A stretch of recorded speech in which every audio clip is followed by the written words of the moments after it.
5,000 ವರ್ಷಗಳ ಹಿಂದೆ ಅಂದ್ರೆ ದ್ವಾಪರ ಯುಗದಲ್ಲಿ ಪ್ರತಿಷ್ಠಾಪನೆಯಾಗಿರೋ ಆಂಜನೇಯನ ದೇವಸ್ಥಾನ ನಮ್ಮ ತುಮಕೂರಿನಲ್ಲಿದೆ ಅಂದ್ರೆ ನಂಬ್ತೀರಾ? ಹೌದು, ನಮ್ಮ ತುಮಕೂರಿನ ಶೆಟ್ಟಿಹಳ್ಳಿನಲ್ಲಿ 5,000 ವರ್ಷಗಳಿಗಿಂತ ಹಳೆಯದಾದ ಆಂಜನೇಯನ ದೇವಸ್ಥಾನ ಇದೆ.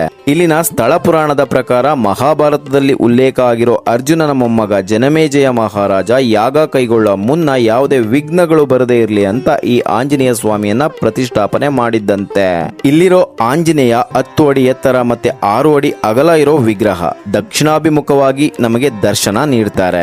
ಆಂಜನೇಯನ ಕೈಯಲ್ಲಿ 3 ಮಾವಿನ ಹಣ್ಣುಗಳನ್ನ ಹಿಡಿದಿರೋದು, ತಲೆಯಲ್ಲಿ ಶಿಕೆ, ಅಭಯ ಹಸ್ತ, ಪ್ರಸನ್ನವಾದ ಮುಖ, ನೋಡಲು ವೀರನಂತೆ ನಿಂತಿರೋದು ವಿಶೇಷ. ಎತ್ತರದಲ್ಲಿ ಮುಳುಬಾಗಿಲು ಆಂಜನೇಯನ ನಂತರದ ಸ್ಥಾನ ನಮ್ಮ ಶೆಟ್ಟಿಹಳ್ಳಿ ಆಂಜನೇಯನಿಗಿದೆ. ಈ ದೇವಾಲಯವು ತುಮಕೂರಿಂದ ಸುಮಾರು 3 ಕಿಲೋಮೀಟರ್ ದೂರದಲ್ಲಿರೋ ಶೆಟ್ಟಿಹಳ್ಳಿ ಗ್ರಾಮದಲ್ಲಿದೆ. ಜಾತಿ, ಧರ್ಮ, ಲಿಂಗ ಭೇದವಿಲ್ಲದೆ ಎಲ್ಲಾ ಭಕ್ತರನ್ನು ಆಕರ್ಷಿಸೋ ನಮ್ಮ ಆಂಜನೇಯ ಭಕ್ತರ ಬೇಡಿಕೆಗಳನ್ನು ಈಡೇರಿಸೋ ಶಕ್ತಿಯನ್ನು ನಂಬಿಕೆ ಇದೆ. ಚೈತ್ರ ಮಾಸದಲ್ಲಿ ಈ ದೇವಾಲಯದಲ್ಲಿ ವಿಶೇಷ ಪೂಜೆಗಳು ಮತ್ತು ಉತ್ಸವಗಳು ನಡೆಯೋದು ವಿಶೇಷ ಅಂತ ಹೇಳ್ತಾ ನೆಕ್ಸ್ಟ್ ವಿಡಿಯೋದಲ್ಲಿ ಸಿಗೋಣ.